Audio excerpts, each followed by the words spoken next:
I help entrepreneurs who grown their businesses for years from the ground up, a lot of times from nothing. And I'm the person that they work with when somebody comes to them and says, hey, you worked hard. I want to buy your company for 20 million, 50 million, 100 million. And these individuals who could never have imagined that their hard work could pay off that way. That's Kelly Galligan. I'm Cara Duffy, and this is the Powerful Ladies Podcast.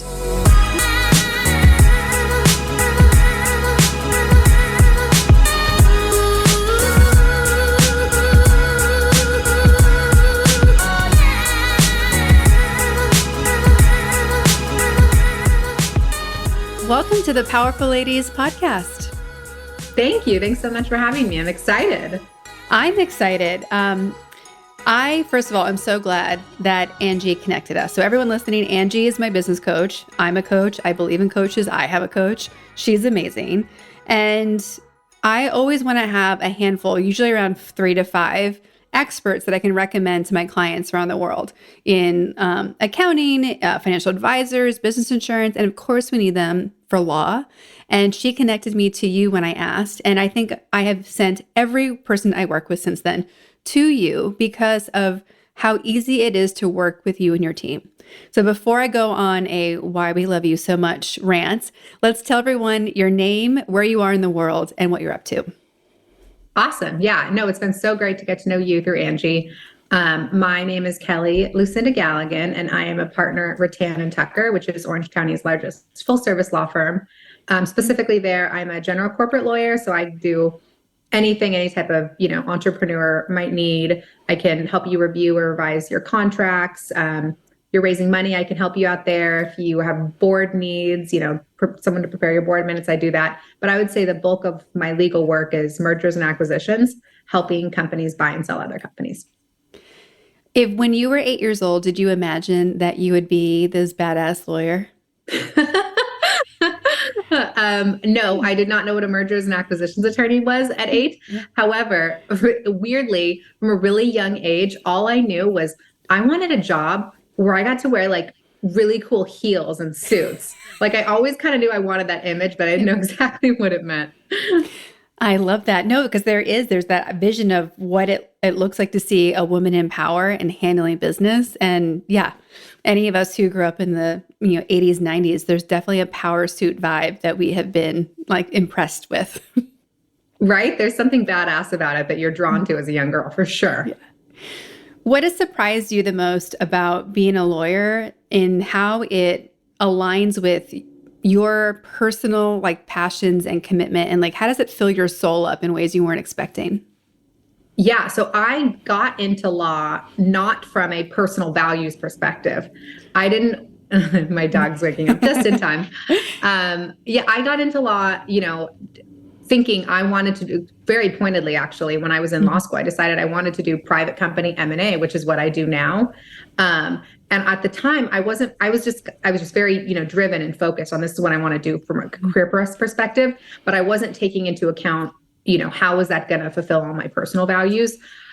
Fortunately enough, what I stumbled into was my practice of predominantly sell-side M&A, which is I help entrepreneurs who, in the Orange County space, they've typically grown their businesses for years from the ground up, a lot of times from nothing, a lot of times foregoing their own salaries for many years, taking a lot of risk, for themselves and their families to grow these businesses. And I'm the person that they work with when somebody comes to them and says, hey, you worked hard. I want to buy your company for 20 million, 50 million, 100 million. And these individuals who could never have imagined that their hard work could pay off that way, get that type of reward. And there's no one more deserving. There's no one who's more appreciative of it. I cannot believe that, in pushing for what I consider this incredibly, amazing, badass, high-powered job, ended up also being so soul-fulfilling as well, because you really, really get to be with these very incredibly deserving people on one of the most exciting days of their lives. And just how cool to be a part of that, but also just to witness it happening live in front of you. Oh, absolutely. And, you really, really get close to these individuals. You are the first person they, maybe after their husband or wife, the first person they talk to when they wake up and the last person they talk to when they go to bed, and you're with them around the clock during this process. And there's nothing that'll restore people's faith in humanity than getting to work with. I mean, this is why everyone loves small business owners. Mm-hmm. These people are salt of the earth, genuine people. Yeah. And I can't tell you the amount of business owners who, when they go to sell, their first thought isn't, I can't wait to buy this car or this house or this vacation. I mean, that's very high up on their list. But what they are most concerned about and what they want to talk to me about most is what's happening to my business after I sell, who's taking care of my employees. And something that's really cool is I've seen this countless times, and every single time it still floors me. They will take money out of, their purchase price proceeds and start handing out bonuses, bonuses that weren't promised out of their own pocket to these individuals that, are kind of loyal to them and stayed with them throughout this. And it's just like, it's an incredibly powerful experience all around, for sure. What I also find fascinating about you is, for a lawyer who has been recently promoted, congratulations, and is just crushing it at work, you seem to have all of this capacity for being with your friends, for being outdoors, for golfing. Like, you seem to live the most balanced life of a lawyer I have ever witnessed. How do you do it? Like, is that a priority? Like, how do you make sure that you are not just working, but also living? That is so incredibly flattering, because that is something I feel like I struggle with every single day. So it means a lot that it feels it looks, at least to the outside world, that I'm juggling it all, because I mean, it's a balance every day. And of course we all say, I'd love to work out. I'd love to get time outside. I'd love to walk my dog. I want to cook a healthy meal. I want to respond to every single email that comes into my inbox. I want to spend time with my family. I want to spend time with my friends. How do I do it? You cannot, is kind of the answer. And every day, something will fall by the wayside, and you try to balance it the next day, and you say, oh, I haven't seen my family in a few weeks. I've got to, I can't. You make sacrifices here and there to make it all work. But I will say, at least I would say on average, 5 times a day, I have an internal conversation with myself. And I just, you wake up in the morning, you look at your schedule, and you have I'm a big schedule person. So everything is here. There's no, I will even say 15 minutes, cut up your salad. Like, I love the schedule life. And then of course the emails start coming in, the calls start coming in, and you're like, but this doesn't fit into my schedule. And you take a step back, and every day I have this conversation multiple times. How do you eat an elephant, Kelly? One bite at a time. And I just respond to the next email, and you just keep going, and it always works. Somehow, even though it feels like it's not going to, but it's every day. I don't know. To me, my calendar is the most important thing I have. If it's not my calendar, it's not happening. I have to put in workout. I have to put in take lunch, because I've been recording. This is my 4th podcast recording today, and they're stacked in such a way where I happened to finish all the other edits I had to do for the last episode 20 minutes before our call. And I was like, oh, yes, I can have lunch today. I'm like, this is amazing. And what a luxury. Such a luxury. And that's why I think it's so funny when you hear people talking about how painful it is in the corporate world today. They're like, we didn't even get to have lunch today. And I'm like, me neither. Not that we should be celebrating that, but those things don't go away when you work for yourself at all. Yeah, I believe it. Yeah. This past year, it has been the idea of wellness from both a physical and a mental standpoint has been my number one focus. I graduated law school. During law school, throughout my practice, I'm starting my 8th year now. My top priority has always been, you bill the most, you are, it's work first. And you slowly realize over time that you're like, I'm getting a little less healthy. I'm a little getting a little more winded when I walk up those stairs. And it is absolutely, all the success in the world is not going to be worth it if I just completely let myself physically and mentally deteriorate. So I totally, I'm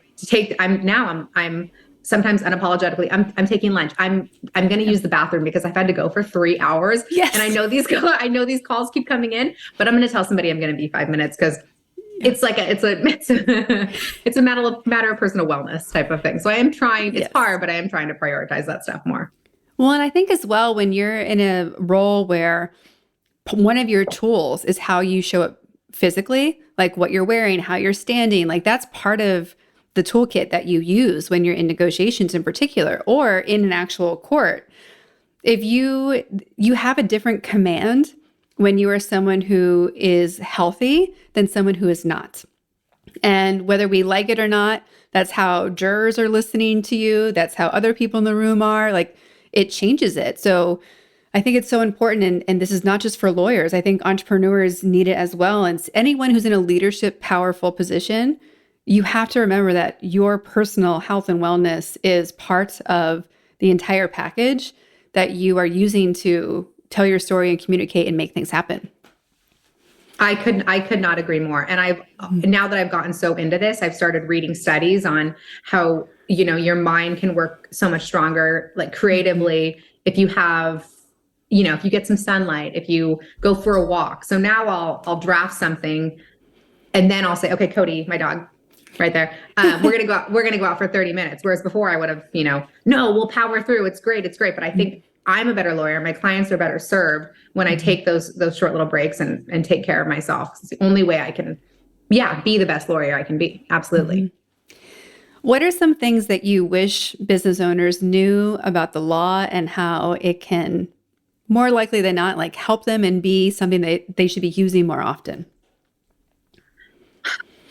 Yeah, I think, I want to go both ways with this question. First, I will acknowledge that a lot of businesses are run through handshake deals. And I think when I first started out, I was, as a lawyer, the first thing you're taught is that sounds horrible. The risk, the potential exposure, that's a terrible idea. And then once you start to get a little more involved in businesses, you realize that it is incredibly practical. And that's the way a lot of businesses run. And it's what is feasible for a lot of businesses. And I'm okay with it. From a risk perspective, a lot of times I'm okay with it. Mm-hmm. On the other side of that, there are countless times where, clients come to us after they've drafted their own, services or purchase type agreement. And there was a dispute. And it's, honestly, if you gave us 5 minutes to look at a contract, that provision that was ended up being in dispute would have been the first thing we pointed out. This is a huge red flag. And if there's any dispute between the parties down the road, it's going to be related to this provision. You need to clean it up. Something super simple, it would have been, 20 to 30 minutes of your lawyer's time at the outset is now, $100,000, $500,000 litigation matter because you didn't think it was worth it. So what I have started seeing a lot of clients do is, particularly with your clients that you send me, they're at the very, very early startup stage. It's not feasible for them to spend, hundreds of thousands of dollars with me to review their contracts. It's just not. They would go out of business before they would make any money. I acknowledge that. But what they're doing is they'll say, hey, can you just 5 minutes take a look at this? Hey, these 10 contracts the value's incredibly low. The risk profile is incredibly low. We're providing some type of service. What are the chances? It's very low risk. However, this is our number one customer, or this individual is going to be having access to incredibly proprietary information. This is where I want to spend my money on a lawyer and kind of focus on high risk areas. I think that is worth the investment to save from an expensive dispute down the road for sure. Yeah. And I think that's what I've so appreciated with working with you and your team is that you guys are open to those small conversations to get people moving, because there are areas that really make people feel founders fraud at a different level. It's when they aren't looking at their numbers, they don't have an accountant, they have contracts that they piecemealed based on what they found on the internet. Like they're so worried about all the things that they don't know that they do know they're doing wrong. So like having access to a team of lawyers that you guys offer where you can say, just look at it for 5 minutes. Like I'm panicking, like just tell me, is this like a 70% risk or 100%? Like I need to know that space. It matters so much because you just want to be able to move forward with confidence, or at least not panicking. If it's like somewhere between the two, I don't want to panic about this. And I also don't how can I move forward? And that's having that momentum that you talked about of being accessible and moving people forward. That's what I think matters so much when we're bringing in an expert, because to your point, we can't spend $100,000 to do all the things that we should, and we probably know we should, So what can I do right now so I can take a step forward and come back to you and be like, okay, now that we actually have money, what else should we be fixing? Yeah, I mean, I appreciate you saying that because I always think of myself and I try to practice as an entrepreneurial type lawyer. And so the way you're describing is exactly what I try to do. You try to be realistic for your clients and provide them, of course I could give you, worst case scenario after worst case scenario. And I could spend millions of dollars making sure every single thing in your toolkit is perfect. But it's not realistic. So I do appreciate you saying that. Yeah, of course. We're on the Powerful Ladies podcast, of course. So when you hear the words powerful and ladies, what do those definitions mean to you separately? And do they change when those two words are put next to each other? Oh, I love that question.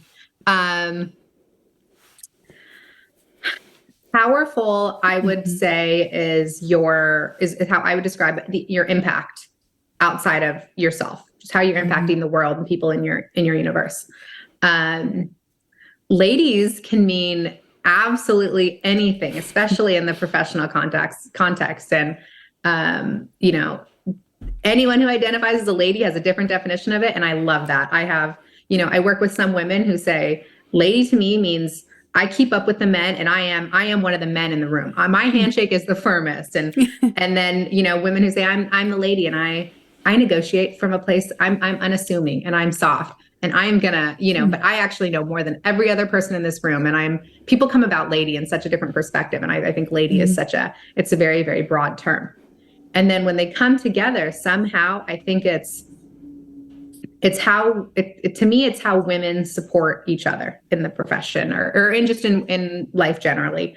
I was jogging with my girlfriend last week, and we saw one of my girlfriends posted on social media about a female leader in the community who'd reached out to her when she was in law school and was a supporter of hers. And this woman was telling a story, I met this incredible woman. I really looked up to her in law school. She's been there throughout my career. And it was incredibly powerful. And the end of her whole post was, I would love to do that for people going forward. And what was so funny about her post is this is a girl in law school. She was a classmate of mine. I knew her, but we weren't super, super close. But I can't tell you, anytime I've ever posted anything on social media or put myself out there, she's one of the very first people to say, congrats, Kelly, you're killing it. I can't, you keep going, girl. Like, she is so she's posting this thing like, I can't, I really, really want to be the type of woman who pays it forward and does the same thing for women that come after me. And I'm like, girl, you are doing it every single day. That is who you are as a person. And so when my friend and I were running, we were talking about this dynamic, and we were both concluding that women who have had other women, or it can be men or women before them, who really, instead of looking back and pulling up the ladder behind them and saying, I had to do X, Y, Z to get where I am. So you need to do X, Y, Z if you want to be where I am too. Instead, they've had people reach out a hand and say, I want to advocate for you. I believe in you. I trust you. I want to give you these opportunities. I want to support you in any way I can. It just creates a different mind. It naturally creates a different mindset in these individuals. And they become people who, without even thinking about it, in the world, they're supporting other individuals. And it almost has this ripple effect. And that is powerful, ladies. Like, if anything it's not, I'm powerful because I reached XYZ position. I'm powerful because something I did touched this young woman, and this young woman is now out in the world doing the same to other people. And that, to me, there's nothing more powerful than that. That's incredible. The ripple effect is amazing. And it's amazing when you can see it in front of you and be able to be present with that moment. But so often we have no idea the number of people that we've impacted. And we also forget everyone who's impacted our lives too. So I do really value those moments when you can be like, this is it right now. This is what we've been working for. I was in New York this past weekend, and we hosted, there were two things. One was a book launch party for a client, and it was super incestuous in the KDCC world of, it was my client's book, and she worked with another client to publish it and another client to do PR, and they crushed it. There were 500 RSVPs for this event. It was bigger than the event that the same organization did with Eminem a few months ago. And I'm like, look at what happens when all of these heart-led business owners are coming together to make an impact. It's so much bigger than if it was Penguin Random House and who knows who. And like I feel sometimes that the bigger or not necessarily bigger, because I want people to be growing to their optimum potential. But when we start removing the why we're doing something from the business, the results that we can produce completely change. And it was really cool to see people really focus on their why and what you can do when the why is present.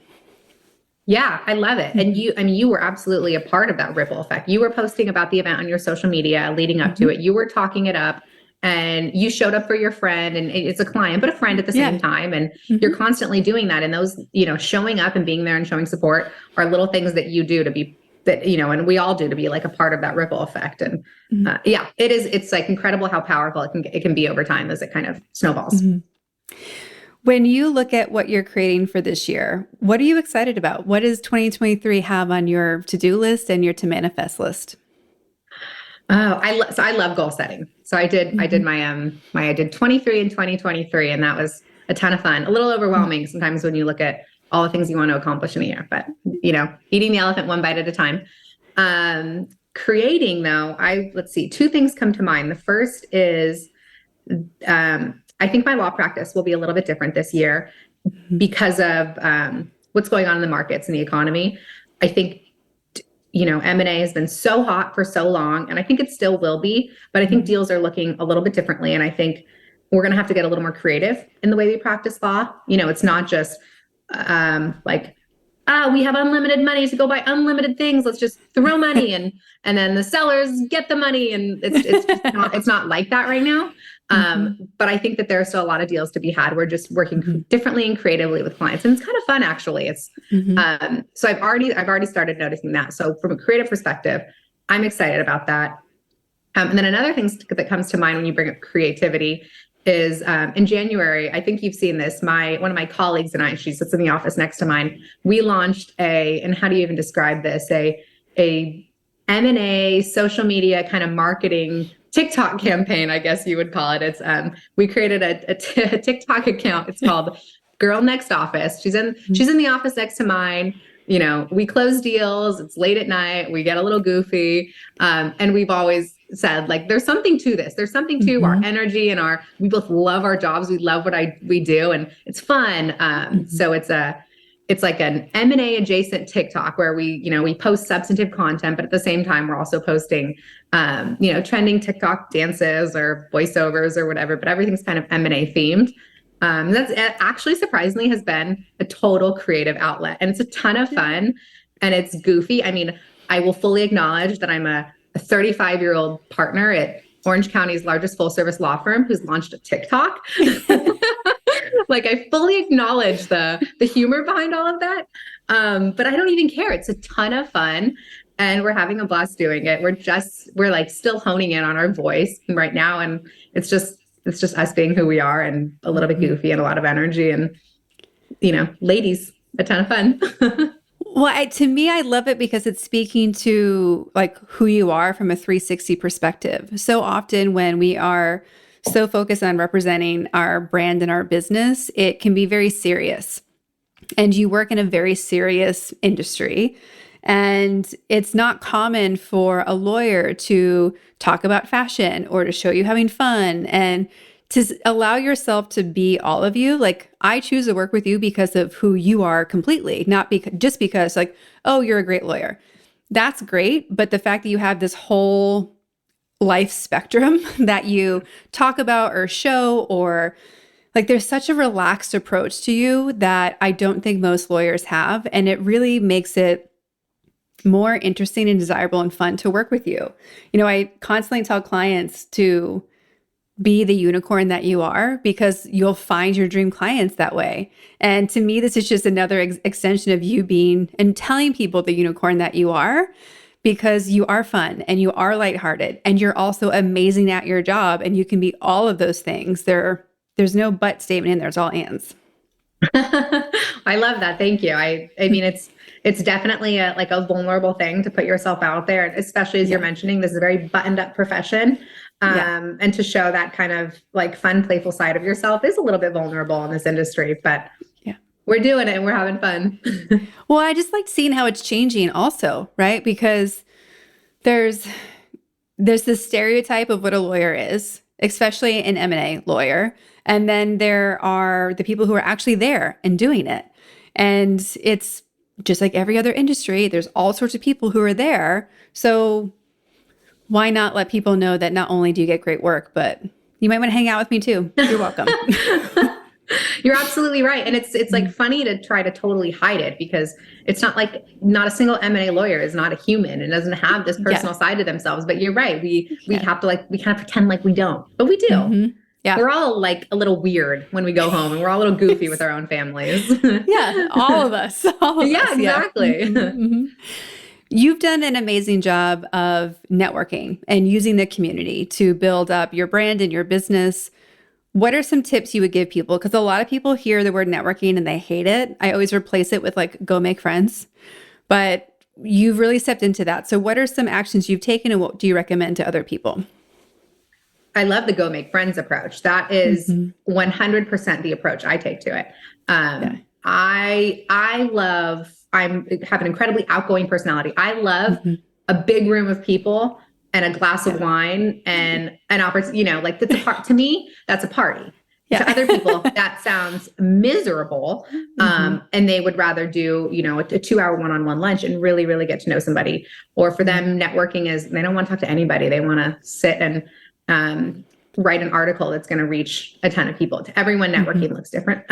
So I would say find what works with you. If you're the way you describe it is making friends, is what's your friend making style? Like I'm the more the merrier type of person. If I, for my birthday, my favorite thing would be to tell all of my girlfriends we're all going to go somewhere together. I don't, I just think I love the big group atmosphere, but it's not for everyone. So I would say find what works for you personally. And networking can be incredibly rewarding. Weirdly enough, when I started practicing, you tend to be, I tended to meet a lot of young female lawyers, for example, is kind of like where my networking began.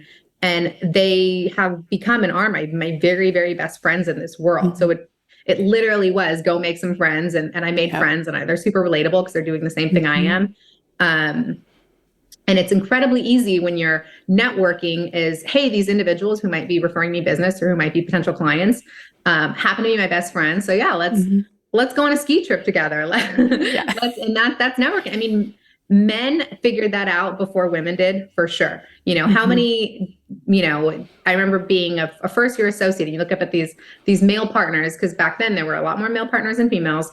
And they're doing these golf trips, these week-long golf trips, and they're networking, and they're their very best friends, and but they're getting deals from it. It is networking. It's definitely business development. And I don't see why women can't do that too. It doesn't, if you don't like golf, it doesn't have to be golf. Maybe it's skiing, maybe it's cooking, maybe it's walking, maybe it could be freaking anything. But networking does not need to be talking to people you don't like and eating, rubber chicken dinners that you don't like. It could absolutely be girls' trips or whatever, fancy, anything you'd like, for sure. Well, and I think one of the areas where new business owners also feel it's sticky is this idea of like, don't work with your friends or family. Keep it really professional. Don't cross the line. It can be risky, even legally, to cross the line of things. And my advice is always breaking that down to figure out, like, what do we need to communicate? What do we need to put in writing? What do we need to do so that we can honor the relationship, but not miss out on the opportunity to have this amazing person and their brain on our team? And I love that you're going on trips with everybody, because my rule is I want dream clients that I will go on vacation with. That's it. If I don't want to go on vacation with you, or I don't know yet, you're in like we're figuring it out queue. But the people who I'm working with long term, I always am talking to. I'm always referring things. That's who I want to hang out with, because it is really exciting conversations in addition to growing the business. So from your personal and your professional experience, opinion as a lawyer, where do you think that line is with being friends and keeping it professional? It's definitely somewhere. I'm not asking my friends for personal loans or anything. There are for sure boundaries. But I mean, you're the same way as me. You work with somebody and you can get totally drawn into and invested in them and their success. Think of how much better you are at your job when you work with people that you actually care about, because you maybe bill them for a session, between 2 and 3 p.m. but then maybe you grab a drink with them at 5 p.m. And then maybe you guys end up chatting on the phone or texting, or you send them a meme later on social media, or you go for a walk. Okay. You are providing, or you're just thinking about them. You're just lying in bed thinking about them because it's an actual relationship and an actual friendship. You are personally invested in what you do for them. And they could hire you, Kara, or they could hire, Joe. And Joe's not going to have that personal touch with them, and they're not going to get as good of service because they are not working with somebody who has like a personal investment in them. So absolutely, there are huge benefits to working with people that care about you personally, for sure. So let's say your sister, Carrie, you say your sister works with you, and so does super demanding Martha. And Martha needs you, Martha needs you, Martha needs you. Your sister sometimes, sorry, I don't even know if you have a sister. Say your sister's name is Betty. Sorry, Betty. And, Martha's calling again. I got to go. I'll call you back. It's absolutely the case that sometimes the people that you're closest to, will maybe get put behind somebody in line who you're less close to, who you have more of a professional relationship with. But I don't, I think you can still work with them as long as you're not, overreaching and, I think it's totally doable. And I think if anything, you can have the absolute best possible service by working with people that have a personally invested relationship with you. Yeah. And there are so many situations where clients would say the perfect person is for this role they were looking for, my cousin, my sister-in-law, my best friend. And I'd be like, well, why are we passing up on perfect? Because you know them. Like, that we get so nervous about having to actually communicate our feelings and our expectations and the boundaries that we want to have. So it's been more of that journey. But I'm glad to hear you say that you as a lawyer personally practice having deeper relationships with your clients. It makes me feel better about it. Yeah. Well, Carrie, you're going to do the work either way with person A or person B. Why not work with person A that you're in love with? It just makes your job much more rewarding. Yes. And I'm also wondering if we share this about, falling in love with the people that we're working with. But I notice on like my personal relationships and dating, I'm really good at seeing possibility in people, and it hasn't like harvested yet. I'm like, oh, I'm in love with you as the possibility, not you right now. So I have to like keep that in check quite often. Totally. Yeah. But what an amazing, opportunity for them to be with somebody. Like it's so cool to have a relationship with somebody in your position, because that's what you do for a living. That, socially, they're also incredibly lucky because they're working with this woman who, for a profession, brings out the best in people and sees the best in people and tries to push people in the right direction. Granted, it might get annoying sometimes. They're like, Kara, I'm not trying to advance. I want to have a night where I cry and eat cookies. Yes. But that's it. That's incredibly valuable for them too, to get that from you. Mm-hmm. Well, thank you. I think as we are looking at what it means to be a powerful lady today, and so much is changing, and I feel really great that we are both part of generations where all the rules are continuing to shift, and there's more diversity, there's more voices being heard, there's just more access and visibility. How has the changing landscape of, the lawyer landscape shifted in a way that makes you sigh relief for your own goals and where you want to see the industry moving forward? Yeah, I feel like I have come into the legal community at an incredibly fortunate time. Maybe not only is it not a disadvantage to being a woman, it is a huge advantage. The leaders in the community that I'm coming up behind, predominantly female at this point. It's not, the women ahead of me who are in those positions didn't have that. In my experience, it seems like I'm the first generation who's working under women who've already kind of made it. So I have the role model, I have the opportunity, but I still have the advantage of being kind of like the female minority, particularly in the M&A space. It's still pretty male dominated because it is an incredibly demanding position, and it's definitely one where if you have kids, it's challenging for people who have kids, because if a deal's going on, you don't say no to certain things. You can't just say I have to leave the office because I have to pick up my kid, or I want to be home to tuck the kid in. The answer from the client is sometimes and no. I don't know what to tell you. So for that reason, there still are, I think, a few less females in the M&A industry, and it is a huge advantage to be one of few women in your industry, but at the same time to have every opportunity that a man has. In fact, I think in seeing the way women work. Another advantage we have as lawyers is I don't know if it's that we have a softer side, but we're at least not afraid to express that softer side. So we're not uncomfortable working with clients and being compassionate towards them, or kind of talking, playing a little bit of that therapist role. Whereas I think a lot of men were trained that that's not how you practice law. You're very stoic, and these are the deal terms. This is how it is. And women often are more comfortable taking a softer approach, and that can definitely help in negotiations. And now I'm just going to overgeneralize, but women are also incredible at multitasking. There's the amount of moving pieces in an M&A transaction is mind-blowing. The expression herding cats is so apt, and women are incredibly good at it. We can biologically, or for whatever reason, we can see a lot of moving pieces happen. We can kind of, see out of the corner of our eye, I know that's moving over there, and I know that's moving over there, and I'm focused here. And that's an incredibly valuable thing for M&A attorneys. So I think, not only I'm not seeing challenges, I'm only seeing opportunities for me, for the women ahead of me. There's, I have incredibly strong associates underneath me right now. And these women are, and men, but excelling like unbelievably well.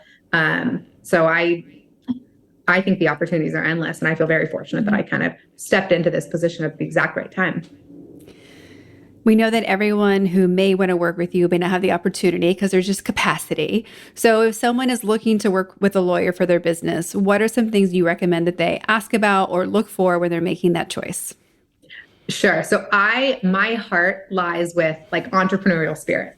That is absolutely what gets me. People who have the entrepreneurial energy is like, you have my heart. I just have so much.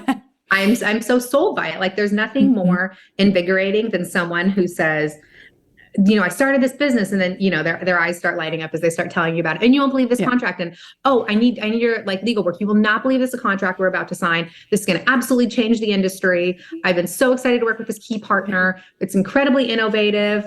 Oh, and by the way, I also need to talk to you next week because I have this other idea. There's this like energy that entrepreneurs have, and it's like this zest for life, and they're just excited. And we all meet people in this world who they kind of like sit back, and they're a little bit dead in the eyes, and regardless of how successful they are, there's not a lot of, they're not super dynamic, and they're not pulling you in. But then you meet these entrepreneurs. That's why I love my job. You meet these entrepreneurs, and they have this spark in their eye, and it's like they can't shut up, and they don't want to, and you don't want them to, and it's contagious. That I will work with all day, every day. If you have that energy and you say, let's do it, and guess what? We're gonna pull an entire week of all-nighters because this is that exciting to me. Like, I will run on your energy. Like, let's go. I am super excited about it. So that's always what gets me going. And for someone who's looking for a lawyer, what do you recommend they ask to evaluate if it's a right fit for them? That's a great question. The first thing to think about is the size of the law firm relative to the size of the business. So there are tons of different types of law firms. You have the big law firms, and a lot of what they do is, public company work.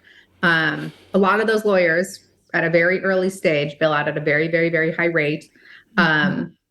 It's not going to be practical for business owners to use them to draft their contracts. Whereas, you can get into like these mid-sized firms. Rattan, for example, my firm, we're full service. We're massive in Orange County, but we play more in the private company space. So we don't do a lot of that, those large international public company matters. We work with, more, some startup work, but more like companies, with enterprise values around like $50 million, $100 million. So you need kind of a mid-range attorney who's going to provide, practical entrepreneurial type business legal advice, still provide you the legal protection, and still, making sure you're as protected as possible from a risk perspective, while also being realistic and helping you run your business. There are, maybe you like working with, there's solo practitioners, people who, used to be at these big firms or used to be in small firms and decided they want to be solo and provide, really like white glove type services. Maybe they take on one or two type clients. It's like 101 Dalmatians, where every, dog finds its human that looks exactly like him. There's absolutely like a lawyer for every type of business owner too. So I think it's not like what questions do you ask? I think it's just like, why not interview a bunch of lawyers? Why not take them all out to lunch and see who fits? And I think you kind of, when you know, and chat with them a bit about your business, and see whose eyes glaze over when you start talking about your business, and see who kind of leans in and gets a little bit excited about your business idea, because they're going to be personally invested and you're going to want to work with them. Yeah. Love that. We ask everyone on the podcast where they put themselves on the Powerful Lady scale. So if 0 is an average everyday human and 10 is the most powerful lady possible, where would you put yourself today and on average? I am a 10. I am not going to hesitate with that. I'm absolutely a 10 because I give my best every single day. And every single day it looks different, for sure. Some days my best is a lot less than other days. But I absolutely give my best. One of my very best friends, this is like years ago now, but this has stuck with me. She once was talking about me, and she's, off the cuff made a comment about, Kelly, you are the epitome of like a rising tide raises all boats. And I don't think she knows. I need to tell her this, actually, because I've never been more complimented about anything in my entire life. I talked to you earlier about what does powerful ladies mean. To me, it means impact in the world, in particular, positive impact in bringing up other people. And that is absolutely of key importance to me. And I do try to do that all the time. So yeah, I'm giving myself a freaking 10 today. I like it. Well, and I think it's a great opportunity to acknowledge you as well, because the impact that you have had on my business is also a ripple effect because of everyone I'm working with. The fact that I know I have you and the team to refer for trademark questions or patents or everyday business questions, all the things, having a source to go to allows myself and so many of my clients that you guys also work with to sleep at night, because we know what we don't know. And knowing that someone else knows that area and loves it, and it's where they want to geek out so we don't have to, it's so refreshing, because we can't do business by ourselves. We need a community. We need experts to work with. And having you guys is one of those pillars that myself and my clients can have and rely on or keep in our back pockets when we need you. It just allows us to focus on doing the things that we have to so we can grow and continue to rise with everyone else around us too. So thank you for that. Oh, thank you. And your support's meant so much. Of course. Obviously, Powerful Ladies is also a big and powerful and capable community. So we're also asking everyone, what is something that you need or want that you can ask this group and see who can come back and give it to you, whether it's something that is on your to-do list and small, whether it's something that you're manifesting. What do you want to put out there to see what the Powerful Ladies can give back to you? Oh my gosh, that's a fun question. I don't need or want for much. Things are pretty great, but I love, continuing to like grow and develop relationships. So if like anyone listens to this and thinks there is something about me that connects me, maybe not even, I need your legal services, or I know so-and-so who would, I want to introduce you to, but from like I'm another like strong female in the community, and I would love to go for a walk with you and your dog one day, or go grab coffee with you. Like, I would love to make that connection. That would be absolutely huge to me. So that would be my need, I guess. I love that. So for everyone who wants to do that with you, grab the coffee, go for the walk, where can they find you, follow you, and connect with you? Well, since I've already plugged the TikTok, definitely you need to follow us on TikTok and Instagram. We're Girl Next Office. But me as a non-TikToker, you can find me online at, if you Google Kelly Galligan lawyer, that'll always come up. My email is kgalligan, that's KGALLIGAN at rutan.com. Also on Instagram, LinkedIn, Kelly Galligan. You can find me anywhere. It's easy to find people nowadays, but feel free to reach out. I would absolutely love that. It has been such a pleasure to have you in my life, and now to have you on the podcast and share you with everyone listening. Thank you so much for taking the time today and giving us your advice and wisdom. And I can't wait to see what we're going to create together this year. Thank you so much. That was so fun, Kara.